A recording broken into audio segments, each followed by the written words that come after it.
Welcome to A Table in the Corner, the show about the people behind the places where we love to eat.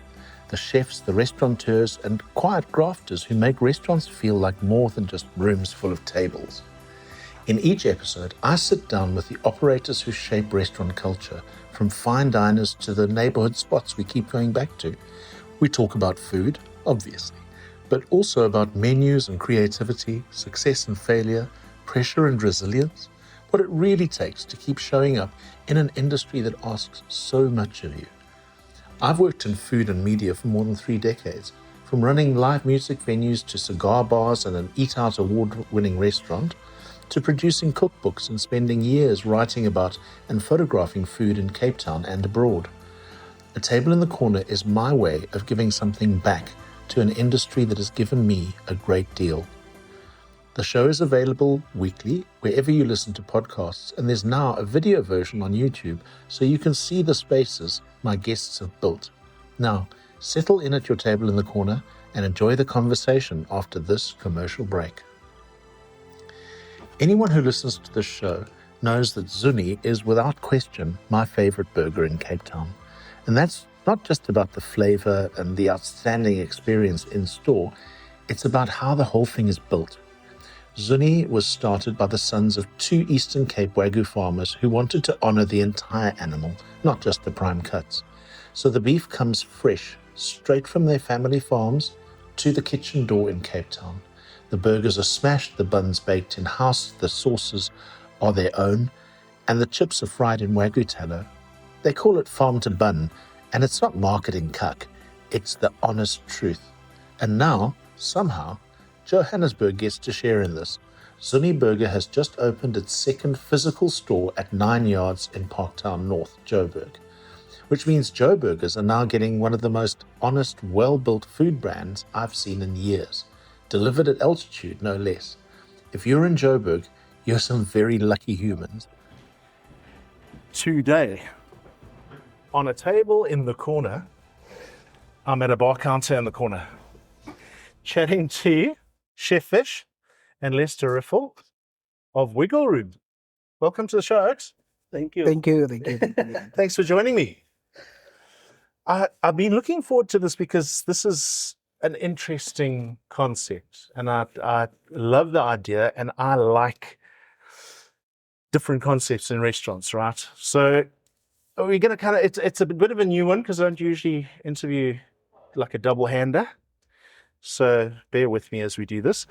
Wiggle Room's in Bree Street, right? That's right. In the premises occupied by Wiggle Car Hire, Wiggle Cars? Yeah. Right. So Lester, to you aren't a chef, so you don't really belong on the show. Mm-hmm. Shots fired. But you are central to this food conversation, obviously. So how did you find your way into the hospitality and drink story? So I dropped out of school, a bit of a rough one. Okay.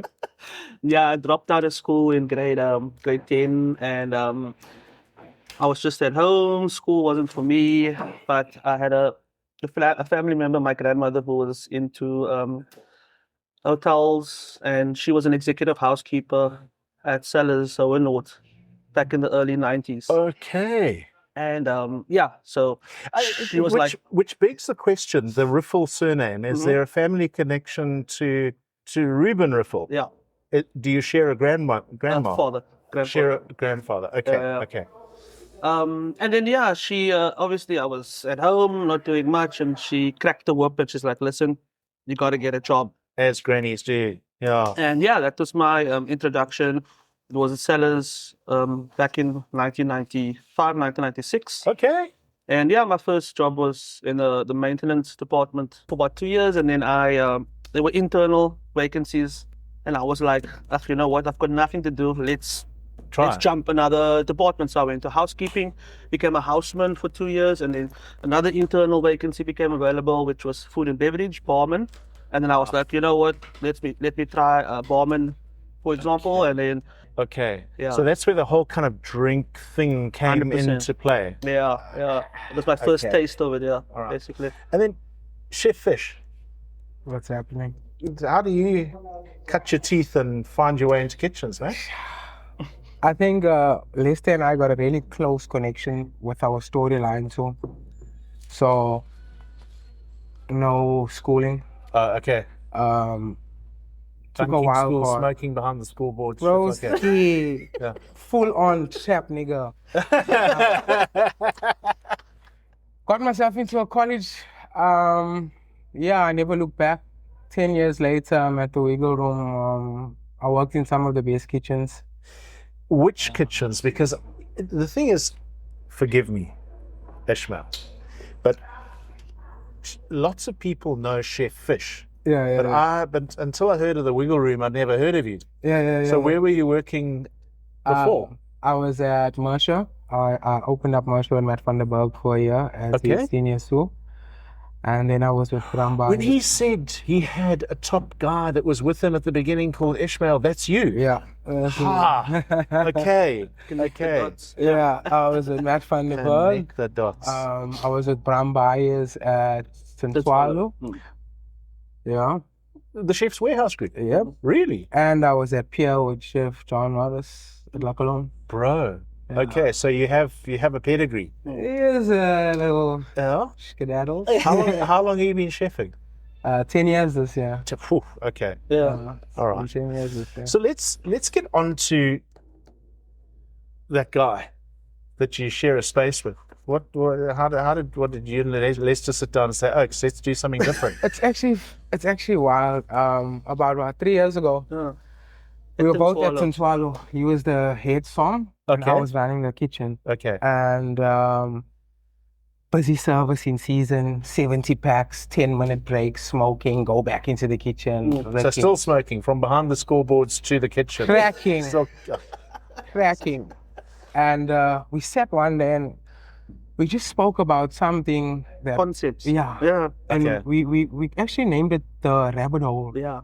The rabbit hole. We wanted something Okay, you called, wanted people to go, okay, I get you. We were like 10 seats max, multi-courses, nothing stays the same. Yeah. And I think we believed in it. We parted ways. I done some time with Matt van der Berg. Yeah. Lester went back on. And fast forward until last year, July. Yeah. I come here and I meet John. He's the owner of the Wiggleverse. Of the Wiggle. Yeah. Okay. And he's like, I got this.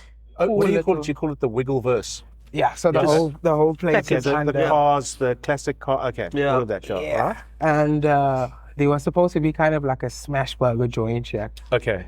And I said, no, that's not going to work. I said, okay, give me like 2 or 3 weeks. Straight after I left here, I phoned Lester and I said, look, there's something that itching that I want to do and I need you to be on board. And at that time you were working in Eden Valley. Yeah. And he drops everything. He's like, okay, we're going to do it. And I just ran the concept. I'm like 12-seater. This is how it's going to be. And he's like, okay, let's do it. So that's how you land here. But let's just go back a little bit, Lester. Rabbit hole. Yeah. A little 12-seater thinking the idea was something about drinks, something about wine, something about Chef Fish's menu. Were you looking at things, that documentary, Jiro Dreams of Sushi, that very famous Japanese sushi guy, he's got like it's an 8-seater or 12, it's like this, tiny. Was that something similar to that? Yeah, something similar to that effect. But our conversations were more like based on our like unique ideas, which we are actually practicing now. It was somewhat to a degree that, but we brought it more home, like listen, we would sit like in between lunch and dinner, we would have like 10-20 minute break while they're cleaning the restaurant, while the kitchen is replenishing for dinner, and we would just sit and just like bounce ideas off each other. Like for example, let a bag of wine fall down in front of the guest, break it open, drink it. Like we were rolling ideas like that 3 years ago already, like, if we should get a space, and we were just like, it's 10 seats, 12 seats, but we just go like full on against the grain with regards to what people are doing now. Let's just do anything different. Let's just run in the opposite direction, because we know how people are operating in restaurants and we've worked in the restaurants, but let's do something interesting. Let's It's Because there is a sort of a thing going around. I'm hearing it more and more. People are starting to get a little bit disenchanted with the fine dining thing. And they're saying, like, you go to a restaurant and the menus are all the same. Everyone's got a crispy pork belly. Everyone's got this. Everyone's got that. Yeah. It's the same thing. You know, how is it different? And you two just like sat on your smoke break and came up with this idea, right? technically. Let me direct back to you, Chef Fish. When you actually having those conversations, I mean, do you share a taste in food?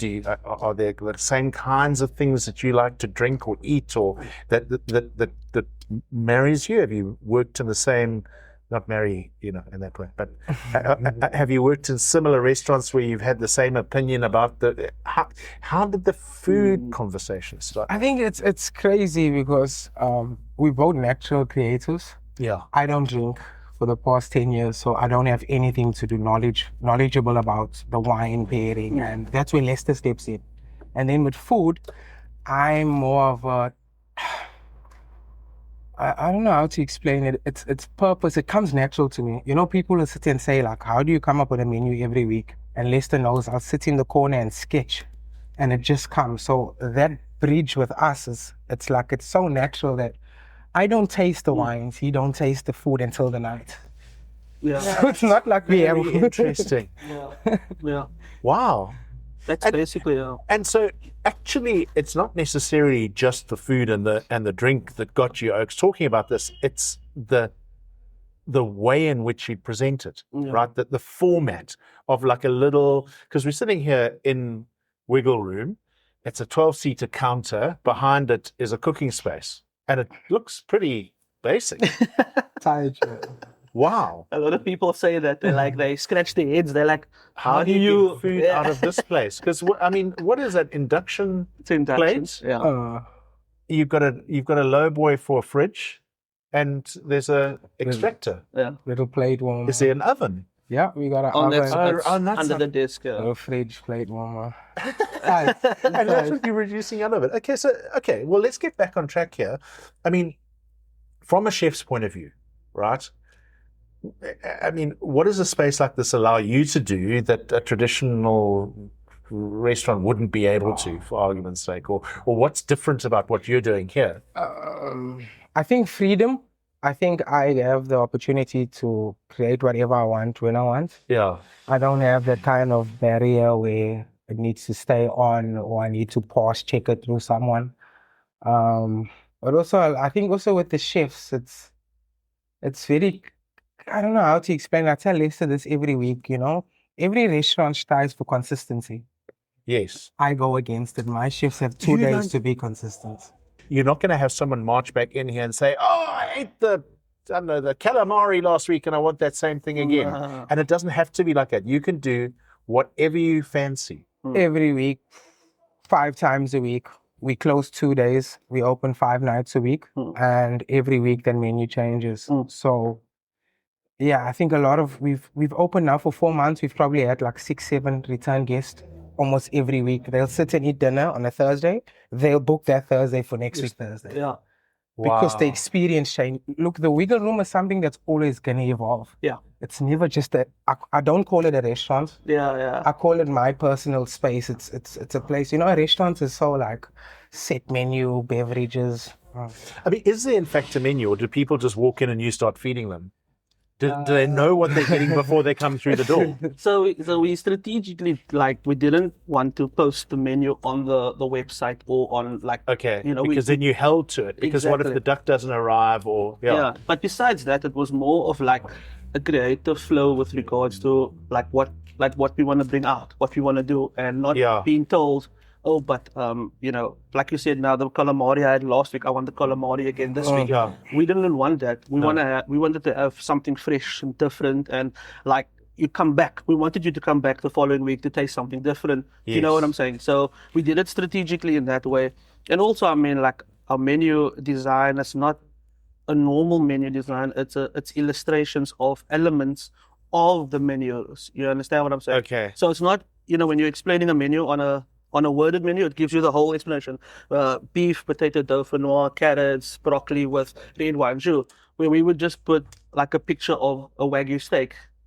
And you know what I mean? But that And then is you can do whatever you want with that Wagyu steak. Anything. But it also challenges the guests' imagination. And Yeah. it happens like clockwork. Like we see it every night. Put the menu down, the guests look at it and they scratch their head for like 5 minutes because they try to figure out like oh, I see a springbok, I see a piece of like wakame, but I don't know what it is. So then their minds start ticking. Okay. But that was all part of the creative process that we wanted to have in the wiggle room, basically. Okay, let's talk about that guest experience. I'm going to address this to you, Fish, is they don't know what they're getting. It's 12 seats. I'm guessing that quite often all the people in the room know each other, or is it more there's 2 there, 3 at the corner, another 2 down the way? Yeah. I mean, what's the buzz? What's the interaction between people? What are they going, hey, you're going to eat that? Can I? What? So I think when we speak about the concept, that's exactly what we wanted. You know, a lot of people put food and say food is this, food is that. But for us, food is connection. And that's what we wanted. And you said there's an 85-year-old man here, there's a 26-year-old woman sitting there, and the conversation just flows. Oh, wow, this is that, that's that, this is that. And for us, it's amazing because the menu is also coming off a playlist. So we have a playlist every night that we do with the food. So you'll find out that there's techno, there's death metal, there's house, there's R&B, there's hip hop. That's fascinating. And everyone, it builds conversation around food, fashion, and style. Yeah. That's what the room's about. So who is your audience then? I mean, Lester, you can answer this one. Who is it? How are they finding you? So we have like from 85-year-old couple to your 22-year-old guy coming in by himself. And like we said, it's not necessarily a 12-seater as in everybody knows each other. It can be a 1-seater, a couple of 2s and a 4. It can be a mix of different people. So we don't cater to a specific crowd only, but the wiggle room concept attracts a lot of people. And what we found is that it actually creates this nice energy in the room once people sit down. Last week we had an 11-seater and a 2-seater.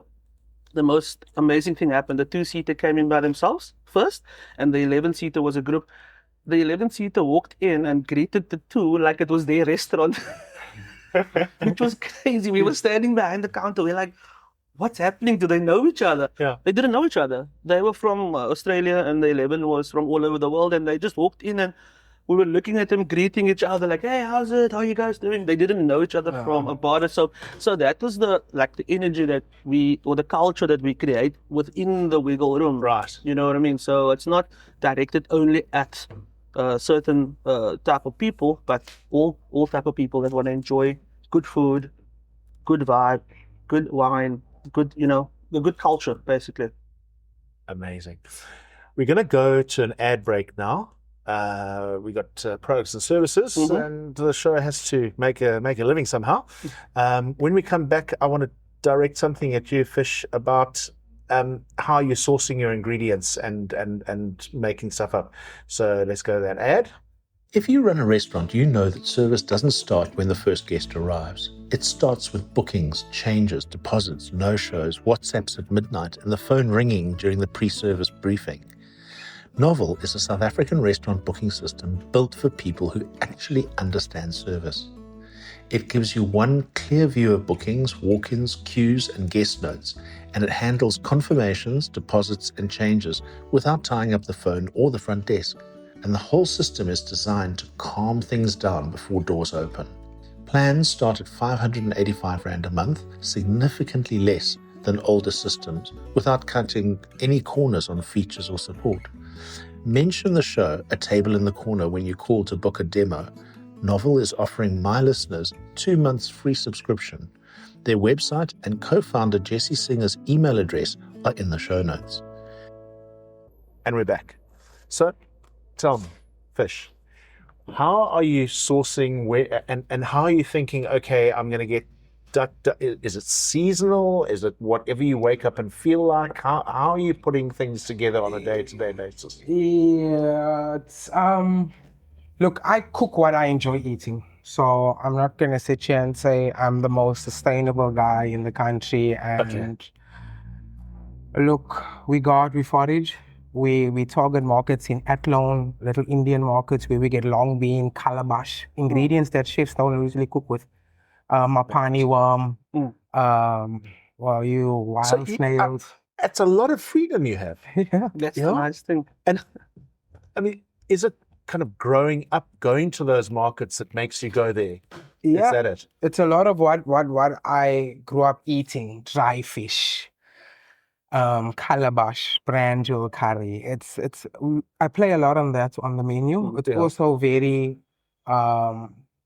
I think the techniques are very weird. Look, my cooking style is something that I can't explain. I think that's the big. Well, I can't explain how you're going to get a meal out of a one induction cooker and a tiny oven under a counter. I mean, and you're feeding 12 people out of that. Damn it. Crazy. It's crazy. A lot of fermentations, a lot of preservatives. So what is it? It's like a steak and sauerkraut. That's what everyone gets. No. I wish it was that easy sometimes.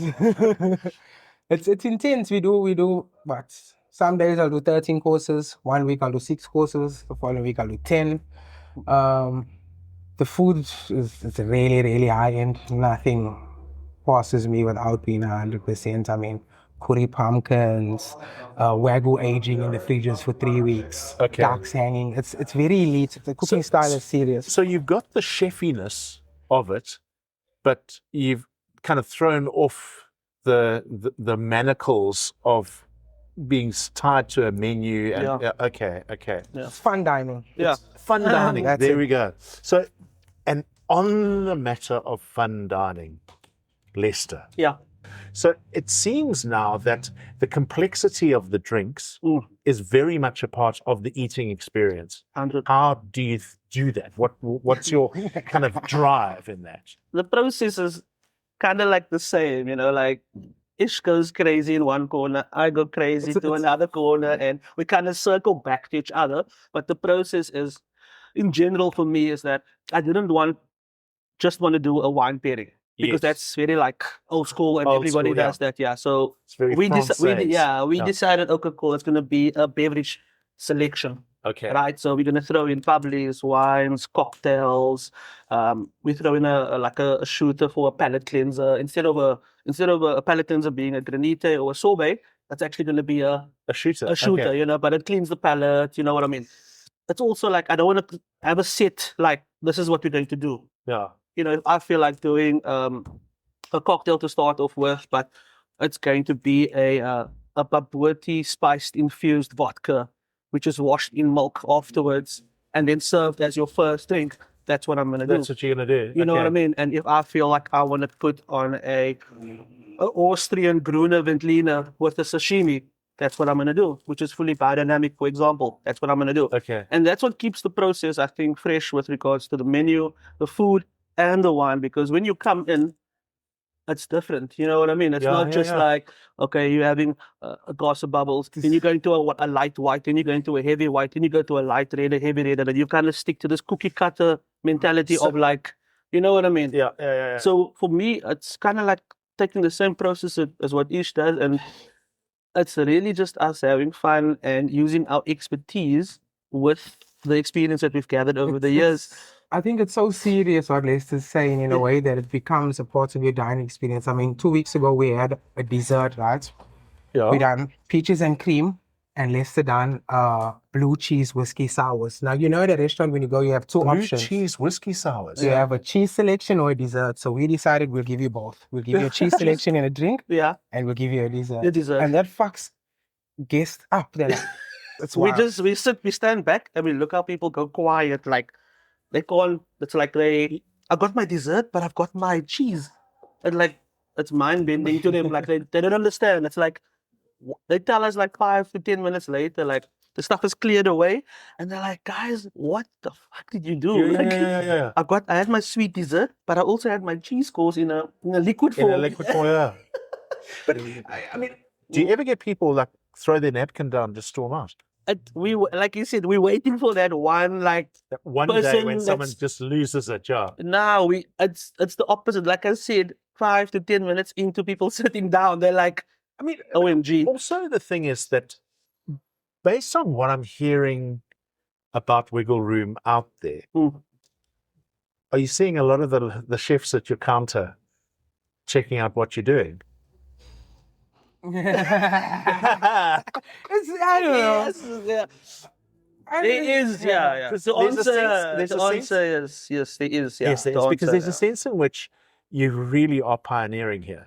Yeah, it is a new avenue that we are pioneering with just with regards to the size and the style. Yeah. Yes. Like there's like no one. I'm not sure if someone else is doing this the way we're doing it. Not that I know of. I think concept-wise, we're the first to do it. Yeah. In that way, I mean, I've never heard of a restaurant that don't do no menus, just a package. It's alone on that. In Cape Town, we probably the first to start this, and I think we proud of it. Yeah. Like we are holding on to it. We do what we do. Yeah. And we love it, bro. It's a fucking ride, yeah. It sounds like it's an absolute joy. Yeah, no, but I mean, to answer the question, it is something that we are pioneering, and we always talk about it. Like Ish will always say, like it's our baby. What about the drinks? I mean, are you just going to going down and getting Gordon's dry gin, or are you able to really play and find amazing stuff? I love this question. Yeah. So I mean, like the part of the whole Wiggle Room, like, purpose is that we go against the grain with everything that we do. Okay. With regards to service, food, style, whatever. So for me, that's the drinks list I want to curate, where when people come in, it should be like a book that you're reading that you haven't picked up yet. That's something fantastic way of putting it. Something refreshing, because I always make the example, but I won't mention names. If you go to like 10 restaurants, you see the same 40 labels in all 10 restaurants. Yes. And, being in the industry for so long, you get to talk to guys that work in some of these restaurants, and, you got this, or, oh, no, I got this, but it's the same thing. It's the same label. It's the same. Yeah. So for me, it was like, let's get something that is not on the list as far as possible. Yes. And yeah, when we started out the journey, like I literally did it old school. I cold call. I went through a practice book, and I literally looked at producers that I know nobody has. Nobody has it. Yeah. I wrote it on a piece of paper, very old school. I took my phone and I WhatsApped every person that I got. 80% of the people got back to me. The 20% that either stopped production or the farmers been sold or whatever. And I met these amazing people in the first 2 months of opening the Wiggle Room, and the 80% was super keen on meeting me. They weren't like, no, we can't talk to you. They were like, yes, we'll be there on Tuesday at 9:30. We'll see you. So it was a good journey in that process to kind of meet these people and taste their wine. So most of the pairing wines are those labels as far as possible. Yes. And I try to dip my toe in some international stuff just to give guests something different. Right. On an international, but I'll normally just do one wine if I do use an international label, and then the cocktails are obviously all bespoke, because what we try to do is, when I tell the barman, this is like, whatever you make, it needs to be ours. It shouldn't be like someone a blue else's. cheese whiskey sour. Yeah, I mean, even that, it should be ours. Like I always tell them, if you make a syrup, it should be our syrup. It shouldn't be a syrup that you found off the internet and you've just copied it. Yeah, you look at the basis of the syrup and you apply your imagination to, okay, let me substitute this for this and make it mine. So that if someone comes here, they'll be like, oh, what is this? What am I drinking? And then you can basically sell it to them and be like, this is what we did. And also, just and I'll redirect to you, Chef Fish, but just like we said about the theatre that you're creating in this space, all the storytelling behind the ingredients that happens now in restaurants, you actually want an opportunity to engage and show people new stuff. So you're actively doing that, right? Yeah. So coming back to you, Chef, is that your intention as well, to strike up conversations with your guests about the food you're producing? Yeah, somewhat. Or no? I'm a big I won't say I'm a big introvert. Yeah. When I'm dialed in service. I'm Okay. a perfectionist, if Yeah. you want to say it. So, like, conversations with food comes up, but it's how do you explain it? Like, a lot of guests will also, so when I present a meal, I'll slow down the music and I'll run everyone through the meal. Okay. So my pani worm, ice cream, so, and this is it. And then you'll get that odd guest after service. Yeah. That will want to sit with you now and say, Chef, what's How did happening? The you- concept. And that's now when I'll sit after service and we'll have a discussion. Okay. So the seaweed is from Musenberg. We get it in dehydrated for 3 days, salt cure it. The ducks is the same, wakame. And then we run it through, and then they get an understanding through that. So during service, it's more of just a drop talk. Lester gets them going with the cocktails, and they enjoy the moment. Okay. Yeah. Okay. So it's very much a two-handed thing. You're also working like a little bit of poetry together. Yeah. Yeah. Fantastic. Okay. That's all she wrote. I mean, we're talking long enough. Give people a break. You've got to get back to. Do you have to like prep for about 8 hours so you can cook on that tiny surface? Yeah, there's a- One puree at a time. So, if you want to experience this chaos that these two are putting together, book yourself a place at the counter at the Wiggle Room. Thanks for listening. Thank you, gentlemen, for joining me. Thank you. Yes, man. We'll Thank you. we'll catch up soon. Yeah.